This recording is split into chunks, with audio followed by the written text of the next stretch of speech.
As primeiras plantas vasculares surgiram cerca de 450 milhões de anos atrás, na era paleozoica dos períodos Siluviano-Devoniano. E assim como todas as plantas possuem ancestralidade com águas verdes, carófitas. Dessa forma, tiveram que passar por uma difícil transição do ambiente aquático ao terrestre, como a relativa escassez de água, a dissecação das plantas fora da água e a falta de uma estrutura resistente à gravidade. Quem são? É um agrupamento de plantas monofiléticas que apresentam tecidos especializados ao transporte de solutos que alimentam suas células.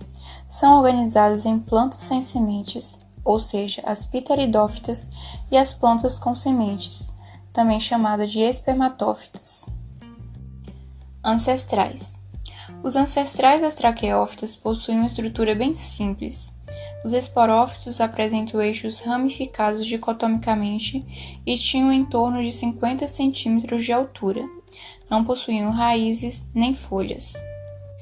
As traqueófitas primitivas desenvolveram estruturas que foram indispensáveis na colonização da Terra, e isso justifica o fato dessas plantas ocuparem a maior parte do ambiente terrestre. O desenvolvimento de esporos revestido por cutina possibilitou a resistência à atmosfera oxidante, além de evitar dissecação às condições secas do ambiente, e assim suportar e serem dispersados pelo vento. A origem da cutícula foi fundamental para evitar a dissecação. Ela recobre a epiderme do vegetal com uma cera, e isso evita a difusão de água e nutrientes, e protege a planta de efeitos adversos. A evolução dos estômatos aconteceu simultaneamente à cutícula. Essa estrutura é encontrada geralmente na epiderme inferior das folhas. A sua origem foi atribuída às trocas gasosas da planta com o meio, processo necessário para a realização da fotossíntese. Um dos maiores passos para a conquista definitiva do ambiente terrestre foi o surgimento de um sistema vascular, o xilema e o floema. Esses tecidos especializados possuem células reunidas em tubos, que transportam substância como água e nutrientes ao longo do corpo da planta. Esses tecidos foram responsáveis pela planta crescer verticalmente. Assim, os caules tornaram-se suficientemente fortes para sustentar as outras estruturas. A produção de lignina nos tecidos de sustentação foi um passo fundamental na evolução, pois facilitou o transporte de água por todo o corpo do vegetal e aumentou a rigidez e também conferiu defesa contra ataques adversos. As primeiras plantas terrestres não possuíam raízes.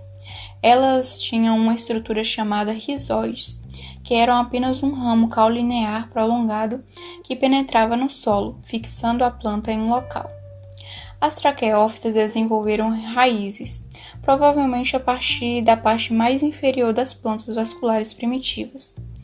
Essas estruturas proporcionaram a fixação no solo e a absorção de nutrientes.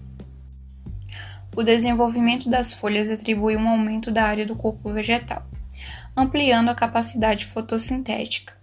Acredita-se que a origem das folhas tenha sido a partir de pequenas escamas que tiveram um cordão central condutor, formando uma nervura central que se expandiu do centro do caule, formando pequenos feixes de vasos ramificados. Existem dois tipos, os megafilos, várias nervuras, e microfilos, única nervura. As traqueófitas possuem alternância de gerações no seu ciclo de vida.